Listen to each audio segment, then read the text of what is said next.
Señores, buenos días a todos. Bienvenidos a este webinar que decidimos generar junto al equipo. Tenemos por objetivo hoy día darles un pequeño relato desde nuestra visión, desde nuestra experiencia, un relato un poco desde el campo de batalla, de contarles algunos desafíos que creemos súper relevantes para los compensólogos de hoy. Me imagino acá, leo algunos nombres, sé que hay algunos compensólogos rockstar en este equipo en este minuto. Y en honor a eso les traigo algunas visiones que creo que van a contribuir mucho a ser más efectivo lo que ustedes hacen a diario. Es una presentación bien lúdica, traigo algunos, está segmentado en algunos desafíos en forma independiente, pero la idea de cómo irlos también mezclando en la forma como uno gestiona va a ser clave, va a ser importante y muy relevante, y se lo voy a ir comentando en su minuto. Así que mira, voy a partir proyectando en el tiempo, quiero partir acá.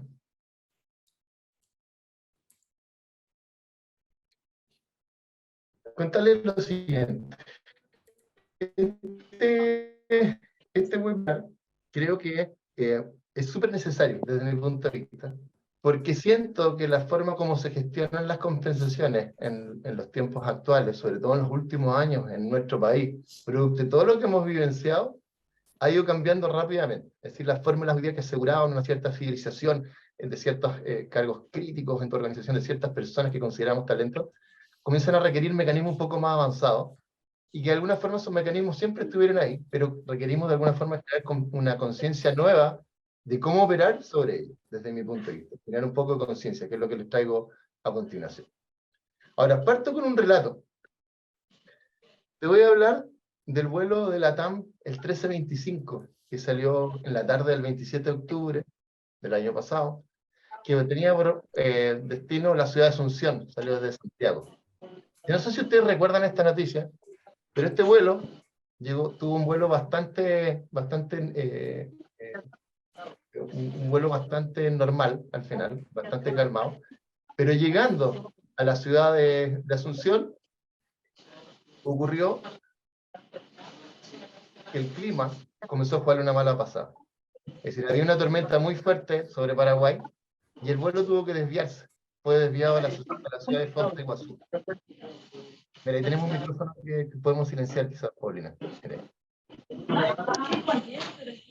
Estoy silenciándolos todos, por favor.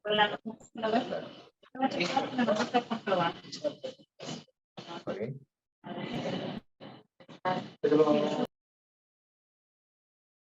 Ok. Entonces, siguiendo con el relato, este vuelo fue desviado a la ciudad de Foz de Iguazú, producto de una gran tormenta, y la gente dentro del avión comenzó a sentir un poco de miedo en ese minuto. Ahora, estuvo algunas horas el avión en la ciudad de Foz de Iguazú, y el piloto decidió que de acuerdo a la información que recibía de la torre de control, se habían generado las condiciones para lograr llegar a la ciudad de Asunción. En este vuelo que venían 43 chilenos, o sea, 43 pasajeros, la mayoría de ellos chilenos, se enfrentó a una tormenta con magnitudes poco vistas en la historia de la aeronáutica. Atravesar una tormenta que estaba cargado de trozos enormes de hielo, es decir, un granizo con trozos sobre los 4 kilos de granizo, estamos hablando de algo totalmente inusual, sobre todo en esas latitudes. Y producto de atravesar esa tormenta, se generó que el avión perdiera sus 2 motores, se incendiaran los 2 motores, se quebraran los parabrisas de los pilotos, se activaran todos los sistemas de alarma y mecanismos internos del avión. El avión en pocos segundos bajó miles de metros, generando un vértigo que nunca habían sentido los pasajeros dentro del avión. Y por cierto, los pilotos tampoco lo habían sentido. En un determinado minuto, hay videos de esto, comienza como a cundir el pánico dentro del avión, se escuchan gritos, el avión subía, bajaba, se escuchaban ruidos que no tenían que ver con el sonido habitual dentro del avión.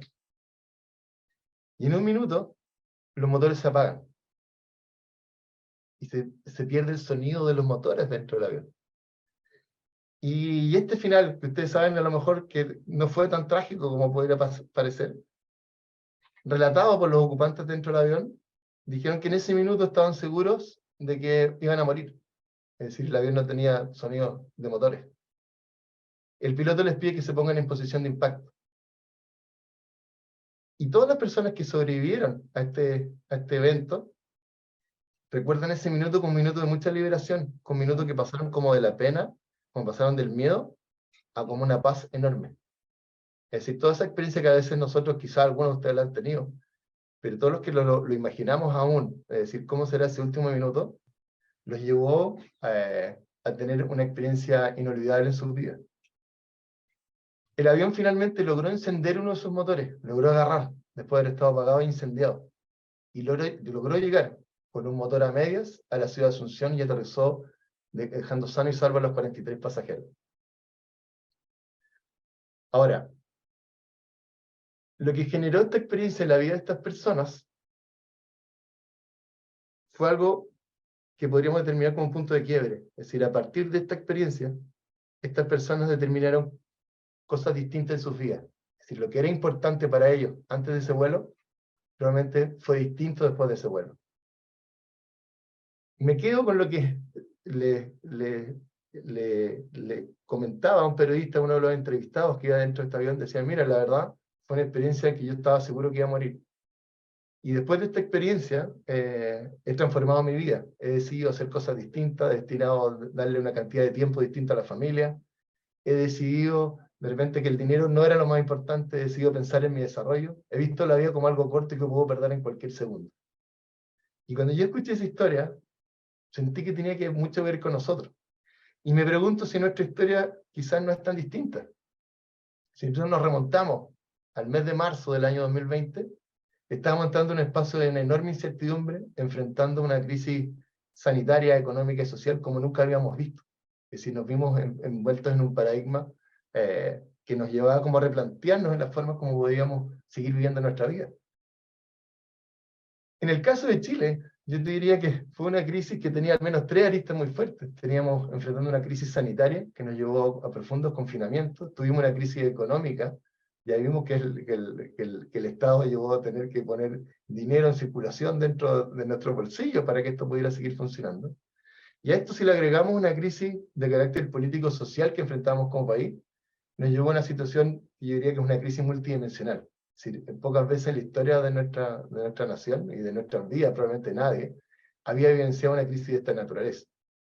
Ahora, esta crisis nos llevó a determinar un nuevo mapa, un mapa emocional distinto, de acuerdo a lo que indica la OMS, de acuerdo a los diagramas de Ekman, que acá muestran un poco cómo se desarrollan en promedio las emociones de un ciudadano normal, nos llevan que la diferencia entre septiembre y enero dentro del mapa emocional nos lleva a darnos cuenta que dimensiones emocionales como el miedo, como el desagrado y la rabia, comienzan a ser cada vez más profundas. Comenzamos como a aperturar nuestras emociones.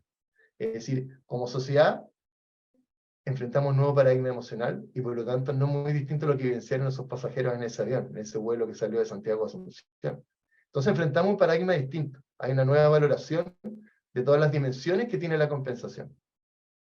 Nos lleva a pensar, si de repente un colaborador dentro de la empresa, en estos minutos, en estos días, ¿qué pasa por su mente?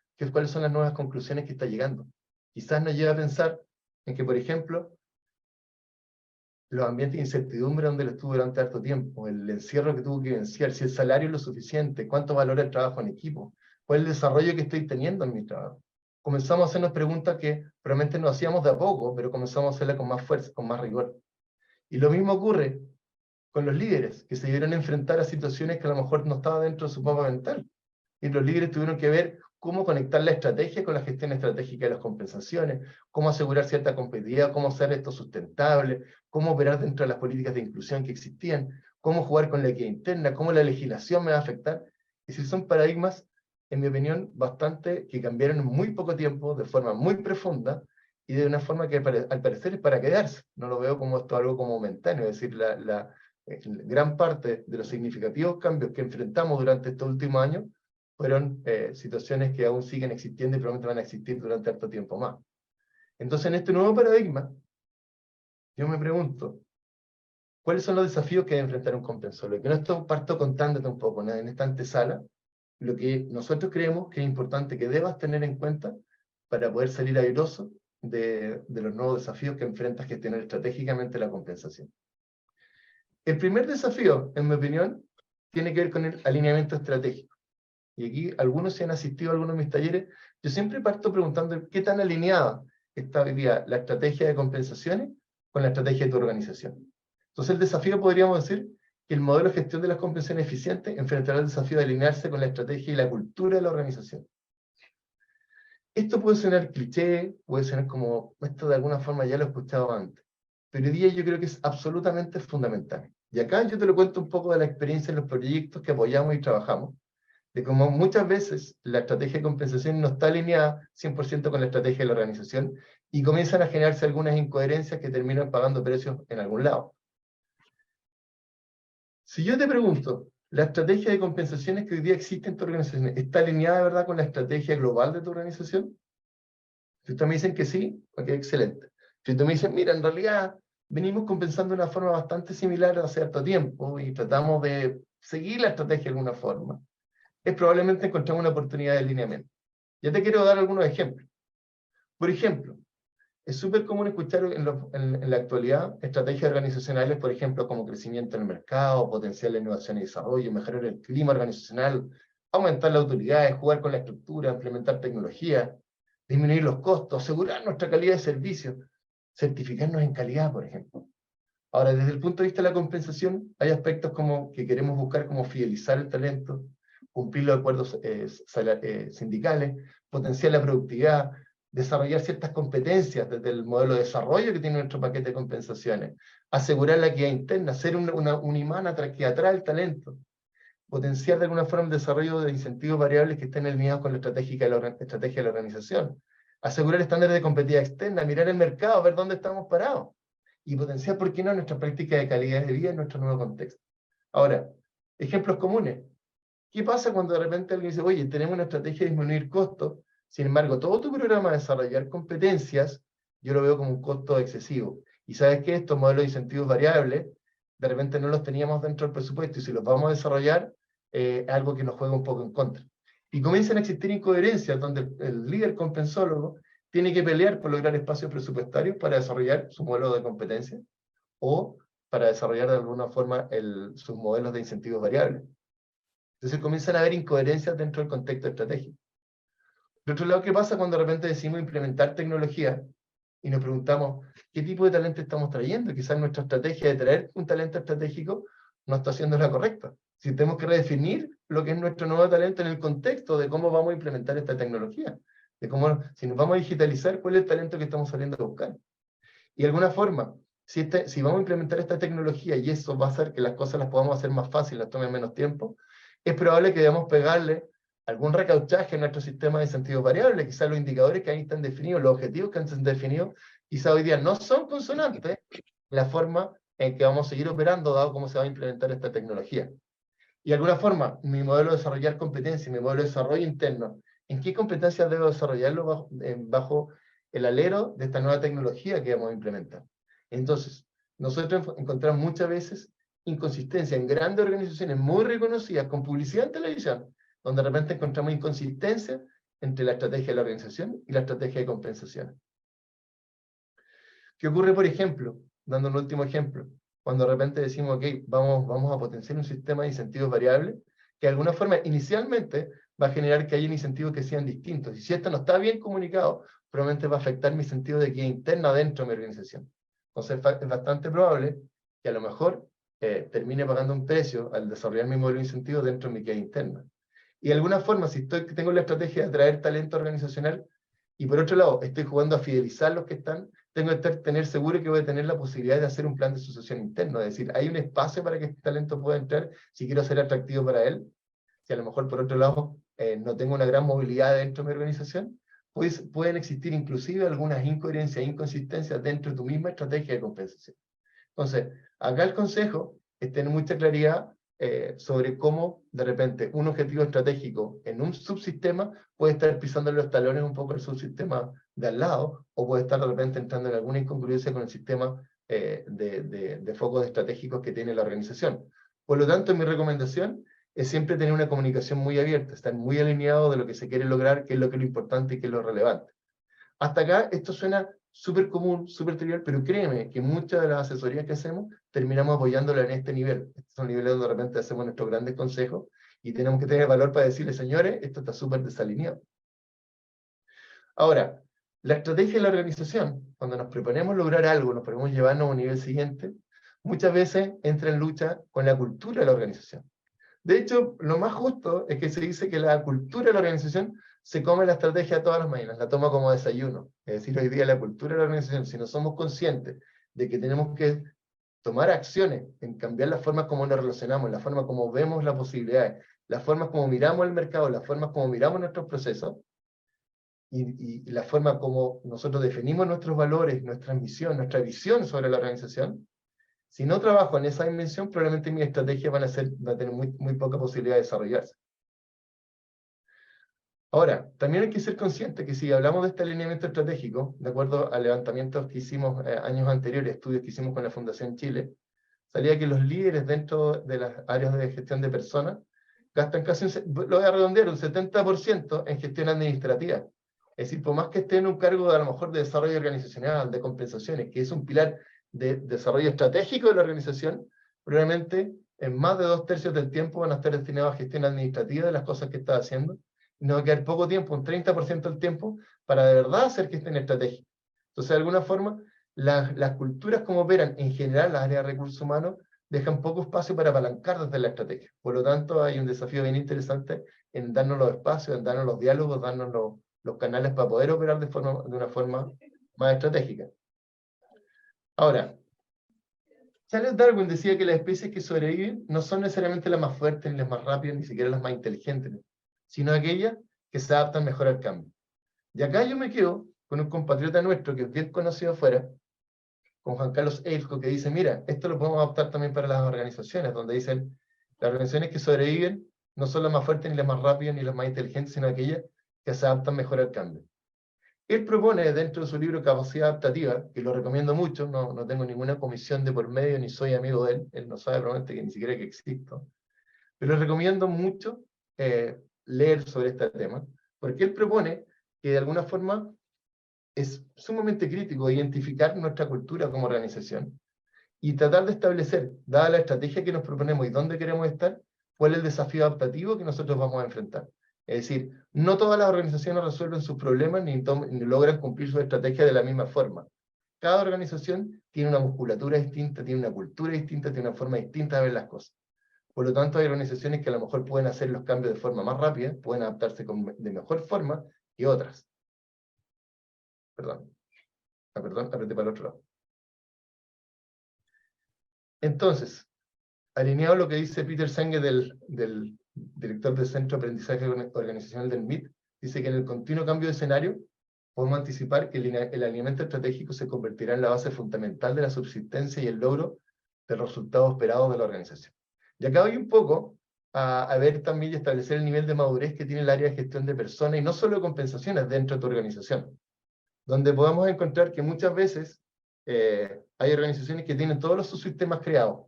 Trabajamos con empresas muy reconocidas, donde a veces existe un área de desarrollo organizacional, un área de capacitación, un área de reclutamiento y selección, un área de compensaciones, y lo que está siendo clave en este minuto para poder hacer este alineamiento estratégico es tratar de unir en la estrategia común estos distintos subsistemas, que muchas veces operan en territorios como aparte, operan un poco como subsistemas que van en paralelo y no necesariamente con la comunicación que debían tener. Por lo tanto, reafirmo con esta lámina que el alineamiento estratégico, sobre todo el modelo de compensaciones, será clave en el futuro saber cómo alinear la estrategia de la organización. Ahora hablemos del segundo desafío, que tiene que ver con talento y criticidad. El desafío que proponemos dice que el gestor estratégico de las compensaciones enfrentará el desafío de integrar el talento y la criticidad organizacional, la gestión de la que interna, sobre todo en la dimensión de las compensaciones.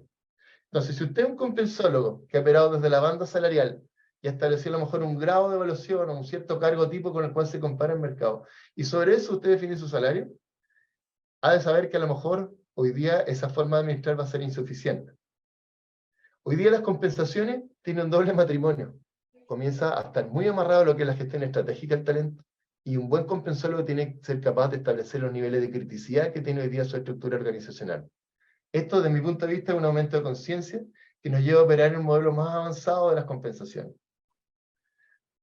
Para mí, desde mi punto de vista, el administrar desde la banda salarial, sin integrar visiones de criticidad y talento, son de alguna forma oportunidades que se van perdiendo en hacer que este modelo funcione de una forma mucho mejor.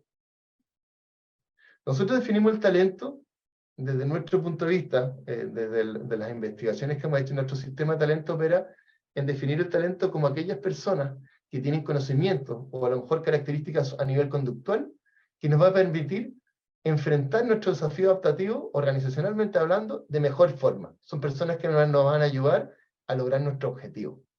Y normalmente estamos acostumbrados de repente a definir talento, sobre todo cuando diagramamos un 9box, por ejemplo, y donde tiene que ver de repente con desempeño y compromiso. Tenemos ciertos ejes que hemos definido en forma de repente muy transversal dentro de las distintas empresas. Nosotros tenemos la creencia de que esto podemos replantearlo perfectamente. Puede ser que algún sistema de talento perfectamente tenga que ver con la característica de trabajo de equipo de una persona y no necesariamente con su desempeño.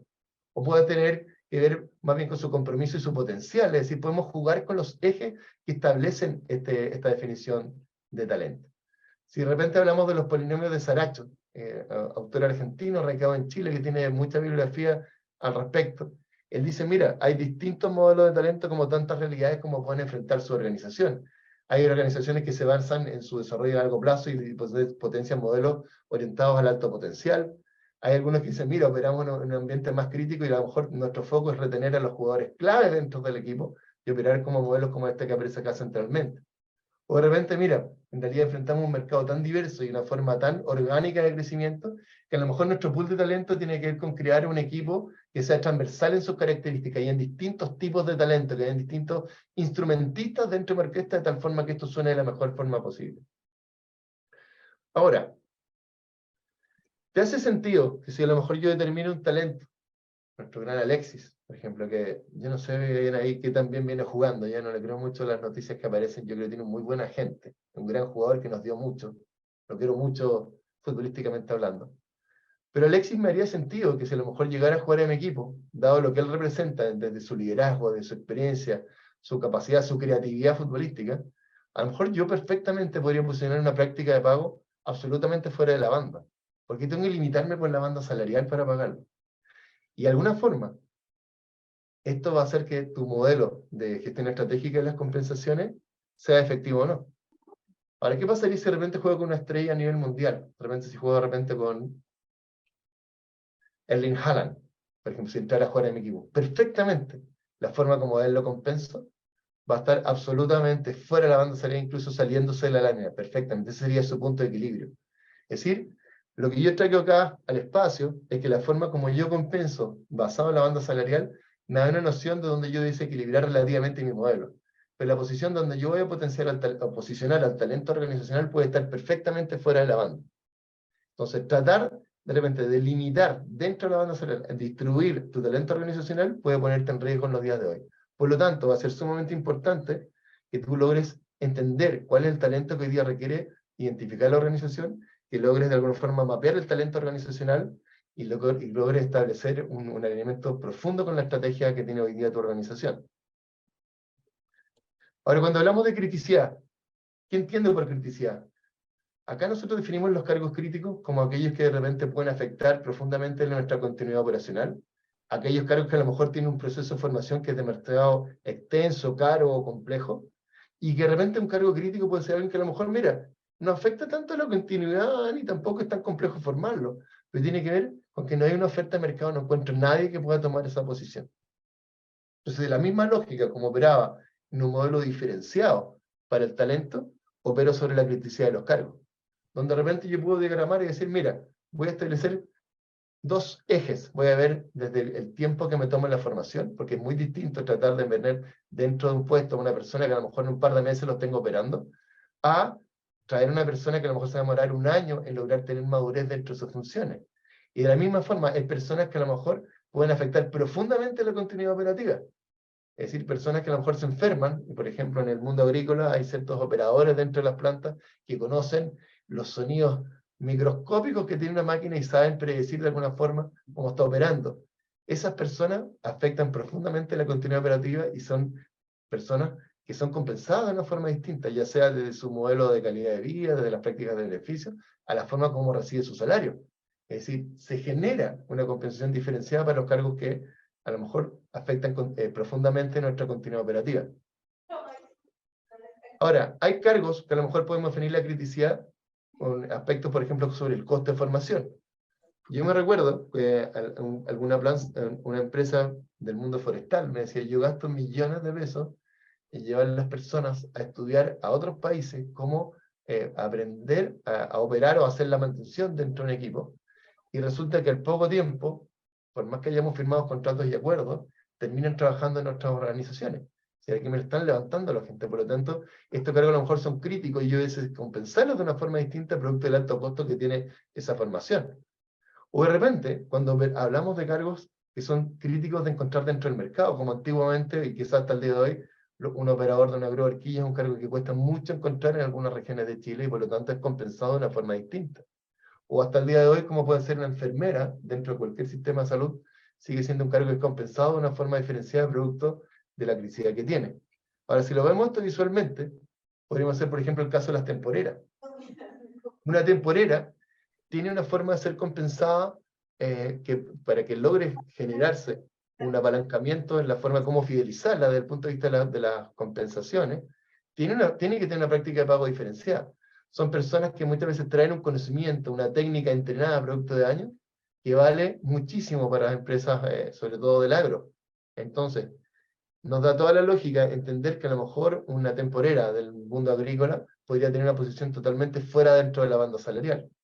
Y si hablamos de repente de empresas tecnológicas, si hablamos de un full stack developer, por ejemplo, este desarrollador, ustedes lo van a encontrar absolutamente fuera de las bandas salariales. Es decir, el grado de evaluación que tiene nos da solo una noción aproximada de cuánto debería estar ganando, obedecen a dinámicas propias dentro del mercado, y si lo quieren tomar como buen ejemplo, son cargos que de alguna forma distorsionan todo nuestro modelo de compensaciones, pero una distorsión que hay que saber entender.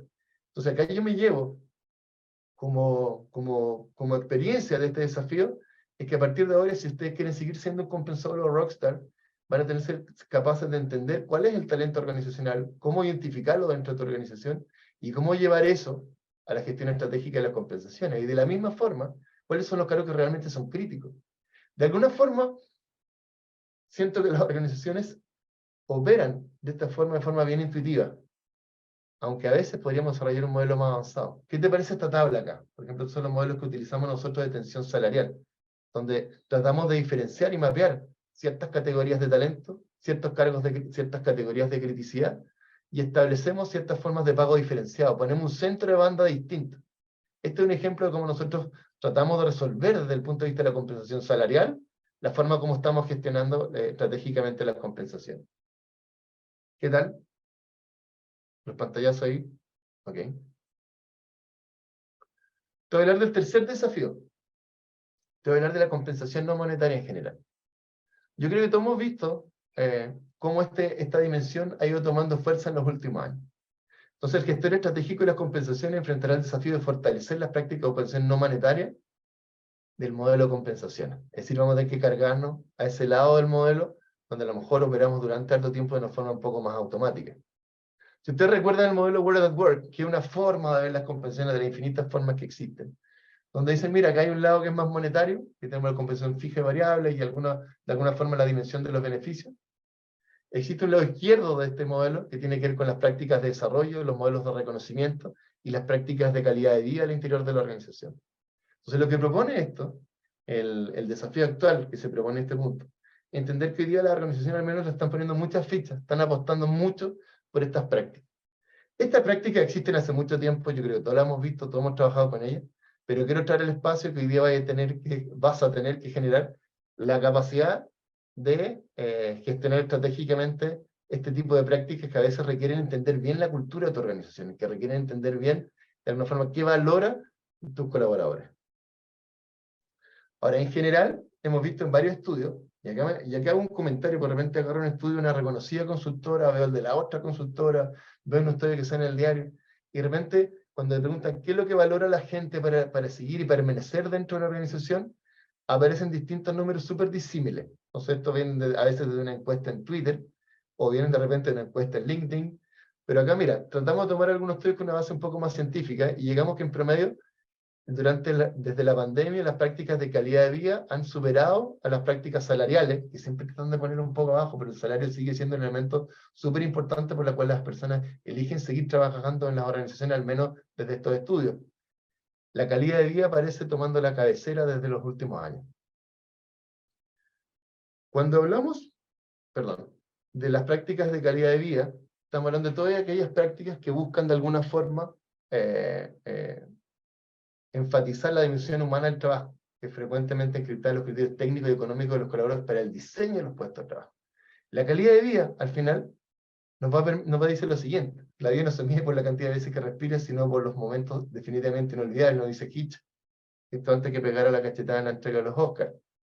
Entonces, cuando hablamos de las prácticas de calidad de vida, que son ampliamente conocidas por ustedes, cuando hablamos de repente de generar espacios desde el estacionamiento de bicicleta, de la integración de la vida con la familia, la flexibilidad horaria, cuando hablamos desde chequeos médicos, de integrar el deporte dentro de las actividades organizacionales, permitir de repente un viaje sin goce de sueldo, este tipo de prácticas son hoy día muy diferenciadoras de un modelo de compensación a otro. Sobre todo lo que tiene que ver con la flexibilidad. La flexibilidad, producto de lo que evidenciamos de la pandemia, si bien más del 56% hoy día, salía un estudio el día de ayer, trabajan en un modelo donde hay presencialidad, ya sea en un formato mixto, en un formato absolutamente presencial, sigue siendo una práctica mayoritaria. Se ha determinado que el 56% de los colaboradores señala que trabajar a distancia es una gran motivación para permanecer en el puesto actual. Es decir, la flexibilidad, sobre todo los aspectos del teletrabajo, van a ser importantes de aquí en adelante para las organizaciones, obviamente, que puedan hacerlo. Ahora, entender que el teletrabajo de alguna forma ha impactado en la forma como culturalmente gestionamos la organización, porque operar desde el teletrabajo nos ha permitido cambiar la forma como lideramos, la forma como dirigimos, la forma como medimos nuestros resultados. Ha sido, de alguna forma, un catalizador de generar culturas gestionadas por objetivos. Es decir, obviamente, si yo estoy trabajando a distancia, no voy a tener a mi jefe encima, ni voy a tener una revisión periódica de lo que estoy haciendo, sino que voy a estar alineado a ciertos resultados que debo lograr. Por lo tanto, yo me atrevería a decir que uno de los efectos súper interesantes a nivel de la cultura de una organización, del teletrabajo, tiene que ver que independiente de hoy día muchos hayan vuelto a trabajar, que estén hoy día nuevamente en el estado presencial realizando sus funciones, se ha generado una mirada sobre la gestión orientada más al logro de objetivos y logro de resultados, no a la supervisión permanente de las funciones, lo cual es bien interesante, que ha llevado que de repente los líderes que se destaquen son otros, no son los mismos que antes. Esto obviamente dependiendo de las posibilidades de cada organización. Entonces, como resumen, al menos de este primer punto, entender que las prácticas hoy día de calidad de vida van a ser fundamentales. Ahora, cuando hablamos de desarrollo, cuando yo hablo de desarrollo me estoy refiriendo a todas las prácticas que tienen que ver desde la formación y aprendizaje, la movilidad dentro de la organización, algunas prácticas que tienen con el desarrollo personal. Por ejemplo, yo pongo en esta dimensión y cito a Obi-Wan Kenobi diciendo: la verdadera sabiduría se encuentra en el conocimiento adquirido a través del aprendizaje constante y la experiencia. Me parece una súper buena frase, traté de hacer algo lúdico, pero rescata el punto de que los modelos de desarrollo son de alguna forma de una operación constante. Si lo que funciona acá y que mantiene motivado a tu colaborador desde el punto de vista del desarrollo, son todas las posibilidades que encuentran forma permanente dentro de tu organización. Cuando hablamos de repente de procesos de capacitaciones, de armar de repente que tenga acceso a cursos de e-learning, participar en seminarios, generar un plan de sucesión interna, darle acceso a procesos de coaching, de repente entregar hasta mentoring, son prácticas de desarrollo que de alguna forma siento que son en el fondo muy relevantes en el nuevo contexto actual de la compensación, sobre todo en la dimensión de la fidelización del talento. ¿Por qué? Si usted va en el libro de Daniel Pink, llamado Drive, y en español se llama un nombre muy distinto, dice la sorprendente verdad de lo que de verdad nos motiva. Yo no sé por qué lo tradujeron tan distinto. Daniel Pink dice en este libro, que es un estudio que recoge muchos estudios científicos y hace un meta-estudio científico. Él trata de demostrar inicialmente qué efecto tenía la compensación variable sobre los líderes y sobre los cargos que operan en un contexto creativo dentro de las organizaciones. que se asimila mucho al concepto de talento. Y paradójicamente él descubre que los modelos de compensación variable tenían poco efecto. Termina inclusive en muchos casos generando como una presión extra sobre la capacidad creativa del colaborador y termina generando un efecto negativo. Mira lo que estoy diciendo, que el incentivo variable a nivel de talento organizacional puede inclusive generar un efecto negativo, basado en evidencia empírica científica. Ahora él dice, ok, pero ¿qué sí puede generar una motivación permanente? Y él da 3 dimensiones. Uno tiene que ver con el desarrollo, la capacidad, la sensación de aprendizaje y crecimiento que tienen las personas. El nivel de autonomía, cómo opera dentro de tus procesos. Yo le pregunto a ¿ustedes sienten que operan en forma autónoma dentro de sus organizaciones? ¿O realmente hay una pauta muy definida y un proceso claramente establecido, una política que está clarísima, un manual de procedimientos cómo operan, que de alguna forma restringe la forma como ustedes operan desde el punto de vista de la autonomía?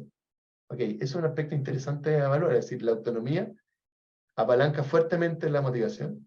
Y el tercer aspecto tiene que ver con el propósito. Y este propósito va más allá del propósito de la organización. Tiene que ver cómo el propósito de la organización conecta con los propósitos individuales que tienen cada uno de ustedes. Yo, la verdad, soy bien cuidadoso en hablar de los conceptos de propósito y siento que muchas veces se establece un propósito organizacional que no necesariamente tiene consonancia con los propósitos de cada uno de nosotros. La idea es un poco cómo hacerlos compatibles. Ahora, volviendo al punto, el desarrollo aparece como un elemento clave dentro de los estándares de motivación de los líderes a través del tiempo. Por lo tanto, si tú estás en el desafío de hoy día fidelizar talento o generar un paquete de compensación lo más atractivo posible, tienes que tratar de potenciar de alguna forma todas las prácticas de desarrollo que pueden estar a tu alcance o si no, ir a buscar alguna innovación dentro de esos aspectos. Ahora, hablando de reconocimiento, y acá te hablo de repente de organizaciones que han desarrollado proyectos muy connotados de reconocimiento, como las que aparecen ahí, desde Netflix a Google, Chubb, Nestlé, son reconocidos proyectos de reconocimiento. El reconocimiento se establece como todos aquellos sistemas, mecanismos y acciones para destacar los esfuerzos, comportamientos y desempeños de equipos y colaboradores dentro de la organización. La cultura del reconocimiento, que es una arista del modelo, yo diría, no monetario de las compensaciones, es un pilar sumamente relevante e importante para ir desarrollando en estos tiempos. El reconocimiento en general tiene un efecto inmediato y profundo en los colaboradores. Es decir, yo creo que pocos de nosotros a lo mejor hemos puesto esta cara cuando recibimos un bono. ¿Okay? Pocas veces hemos recibido, al recibir nuestro salario mensual, vamos a tener una cara como la que estamos viendo. Es decir, el reconocimiento tiene un impacto sumamente profundo, que dura mucho tiempo y que genera un nivel de compromiso sumamente alto. Si ustedes van, por ejemplo, a un estudio que yo recomiendo, de la organización O.C. Tanner, y aquí voy a hacer un paréntesis. O.C. Tanner es una organización norteamericana que desde el año 1927 se dedica a trabajar sobre el reconocimiento. Decía, ¿qué? ¿Una consultora? ¿De qué estamos hablando?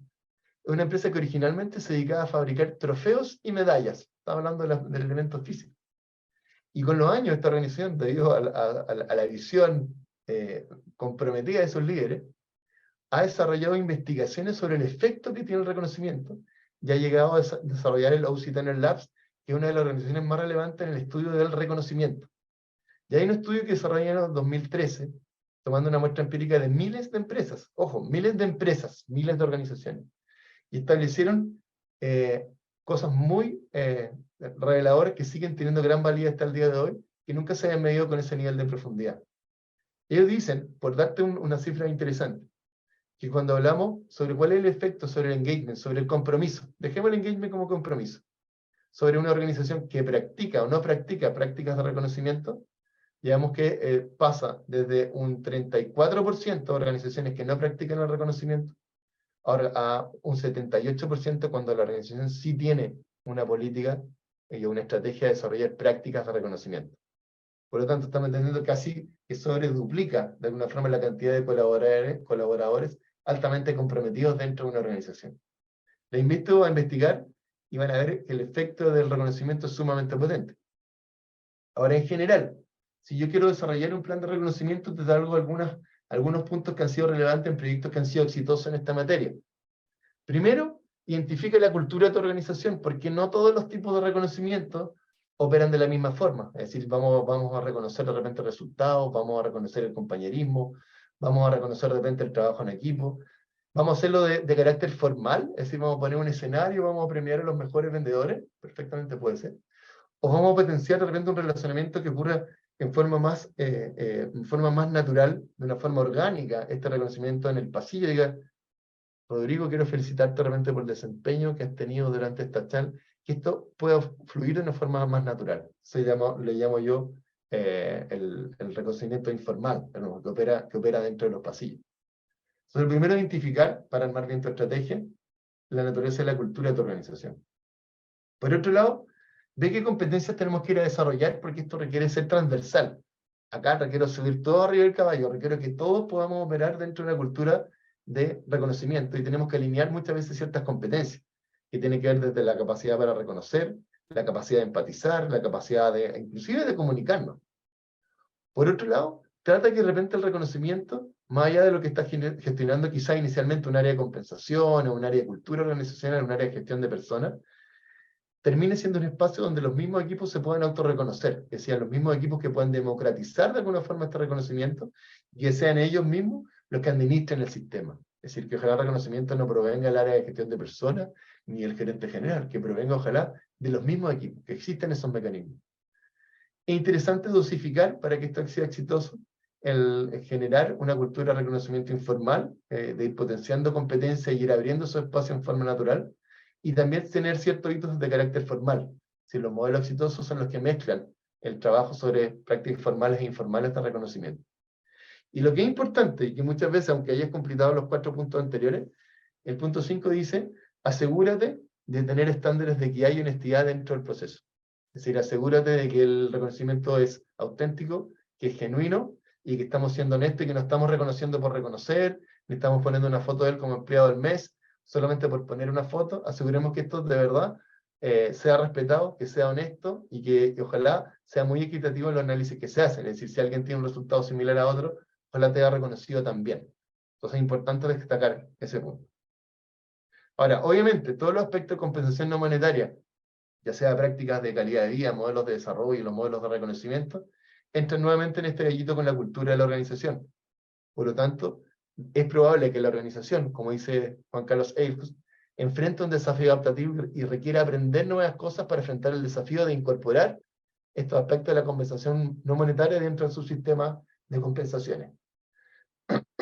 Finalmente, llego al último punto, estamos bien en la hora, donde el desafío 4 dice que el gestor estratégico de las compensaciones enfrentará el desafío de transparentar y comunicar el modelo de compensaciones.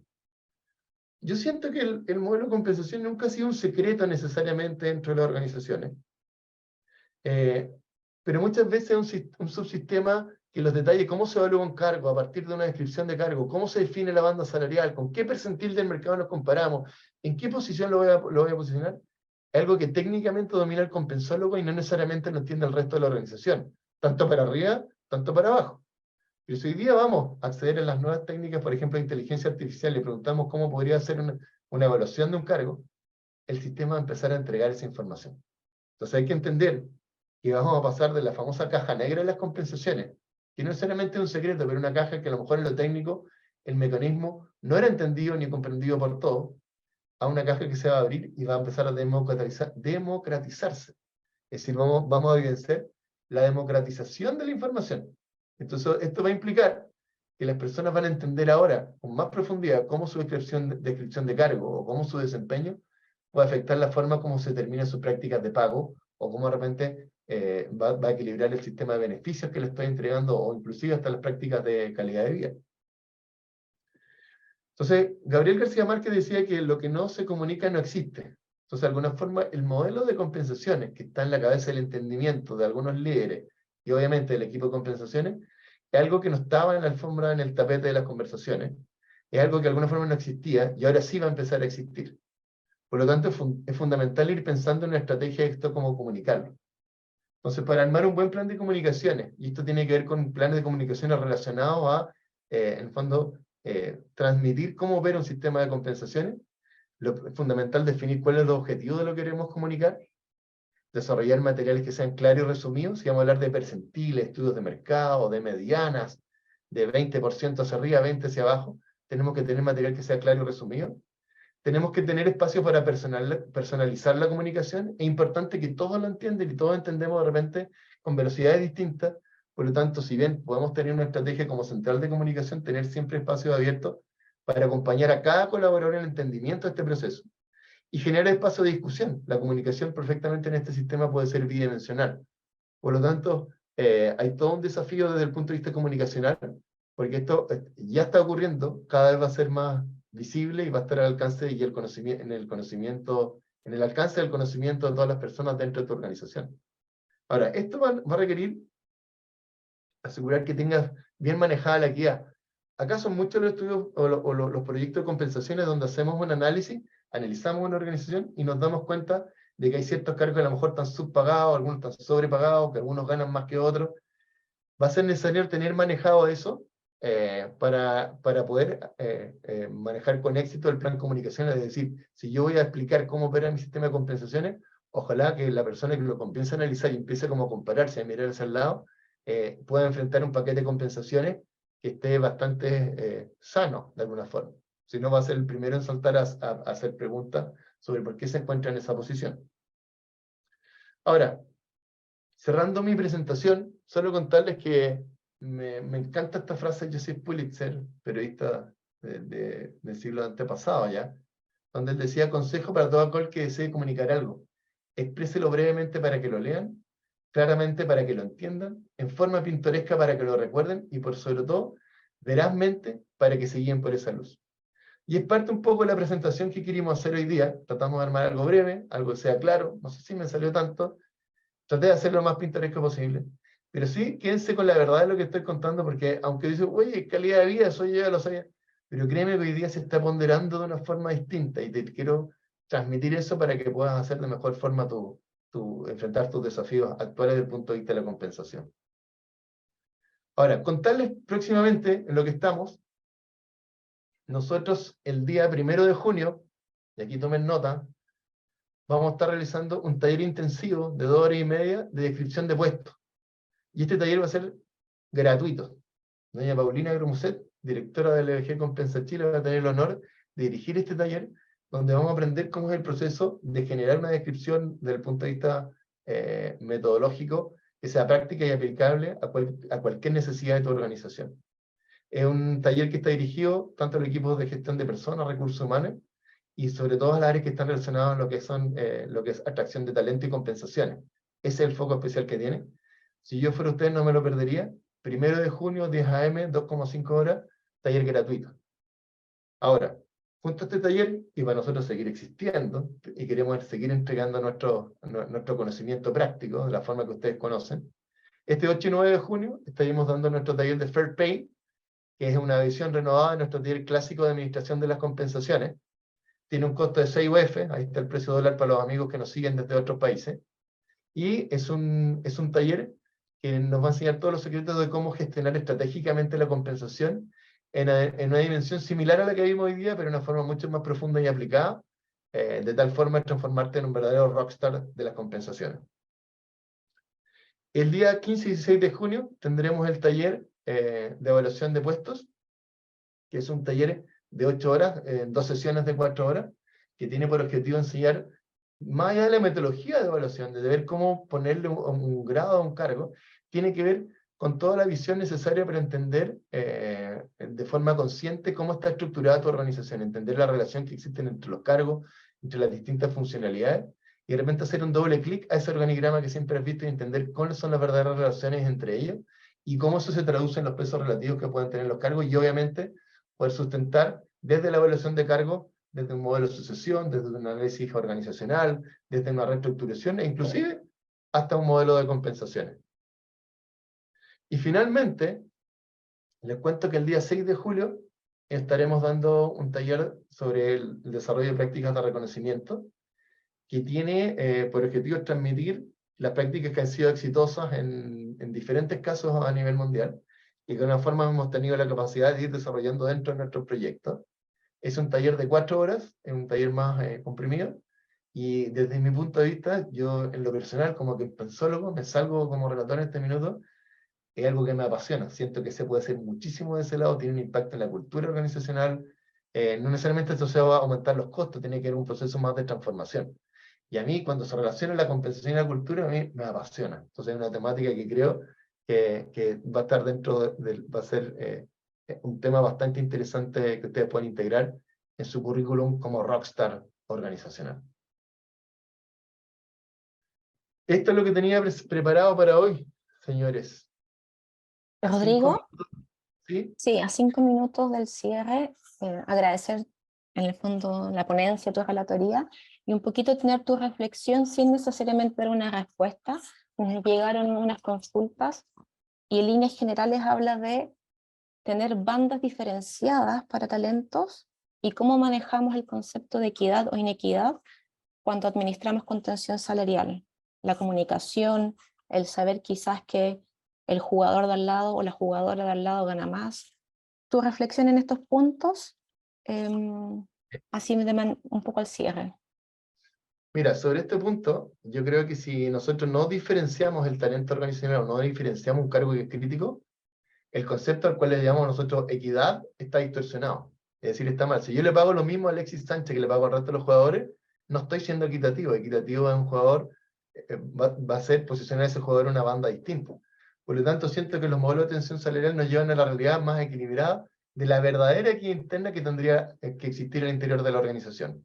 Ahora, si estas diferenciaciones son bien explicadas dentro del plan de comunicaciones de compensaciones, inclusive si son acompañadas de los procesos de las prácticas de reconocimiento, existe la posibilidad de triplicar las posibilidades de que el resto de los colaboradores puedan entender eso como algo justo, como algo normal, como algo que debiese ser. Yo creo que en el Manchester City a Haaland debe ganar el doble que el resto de sus compañeros y están todos de acuerdo con que gane el doble porque ha metido más de un gol por partido en los últimos enfrentamientos. Por lo tanto, ocurre lo mismo. Esto tiene que ver en la forma muy fuerte de cómo se comunica, de cómo se transmite, de tal forma de hacer que el paquete de compensaciones busque una verdadera justicia. Y yo puedo crear un concepto de justicia más avanzado si soy capaz de comunicar esto bien, la criticidad y el talento dentro de la organización. Por lo tanto, y en la experiencia de cómo lo hemos aplicado, al que nos hace la pregunta le cuento que esto ha funcionado perfectamente. Fue ampliamente entendido y se vio como, ok, este gallo sí es bueno y inclusive bien comunicado, hasta hay felicitaciones para esa persona.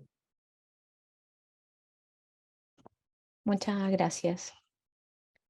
Tenemos 2 minutitos para que dejen comentarios, reflexiones, preguntas si es que quieren, para que después nosotros podamos tomarlas y volver con ustedes con la grabación que también vamos a subir para compartir y las slides de apoyo en el fondo que estuvimos reflexionando. Aprovechen que está Rodrigo aquí en estos últimos minutitos.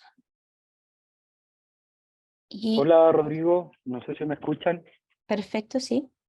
Sí, hola, mi nombre es César. Yo participo, llevo como 4 años trabajando con usted en los estudios de la Cámara Chilena de la Construcción. ¿Ya? Mi nombre es César Muñoz, soy jefe de compensaciones de Grupo Flesan. Y una de las, pidiendo tu sugerencia nomás, siempre me ha gustado tu forma de poder ejemplificarse, que te agradezco por el tiempo y la paciencia que le dedicas a todos estos temas.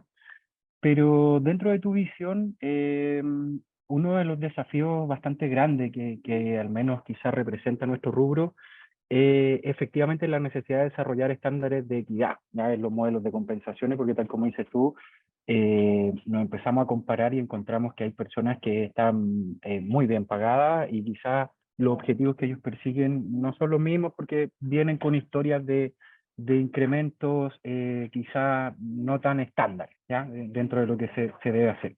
Entonces ahí la pregunta puntual es, ¿de qué manera tú como especialista me recomiendas a mí particularmente cómo sobrellevar este tema de qué manera empezarlo a hablar, cómo para poder estas personas que están por sobre la banda, estas personas que están bajo la banda, están muy disparados, de qué manera acercarlos, tiene que ver con alinear estrategia, tiene que ver con de qué manera tú lo ves como un desafío afrontar como materia de compensaciones. No sé si me voy a explicar bien. Creo que entendí la pregunta. Yo creo que si está hoy día en el desafío de buscar un poco más de equidad dentro de tu organización, es fundamental entender que el modelo de compensaciones es gestionado desde los mismos líderes. Es decir, ¿quién administra el sistema de compensaciones?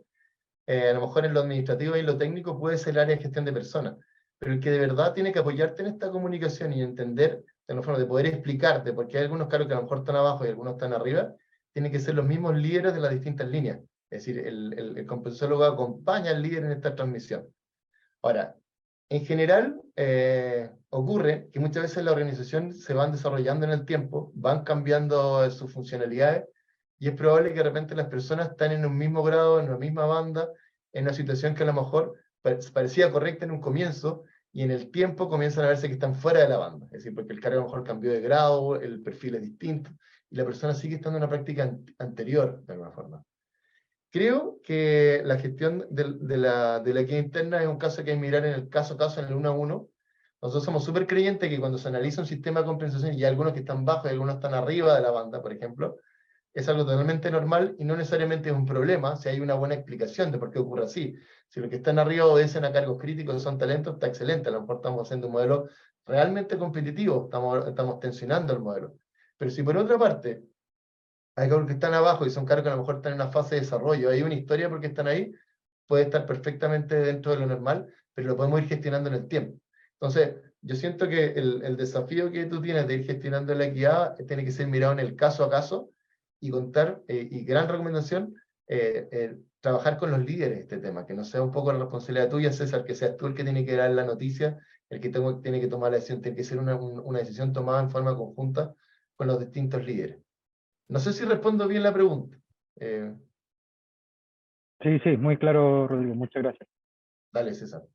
A 1 minuto del cierre, gracias por la asistencia.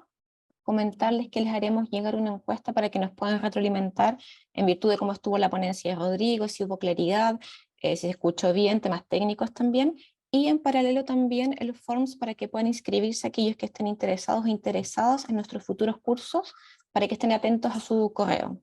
Así que sin nada más que decir, agradecerlas, y como les comprometimos, en el fondo les haremos llegar la información. Así que gracias. Ahí está Gracias. Hola, Carlos. Muchas gracias. Alejandro. Que estén muy Muchas bien. gracias. Gracias. Igualmente, Gracias. chao. Gracias. Chao, Muchas gracias. gracias. Chao. Chao, Gracias. Muchas gracias, muy bueno. Chao, Un gracias. abrazo.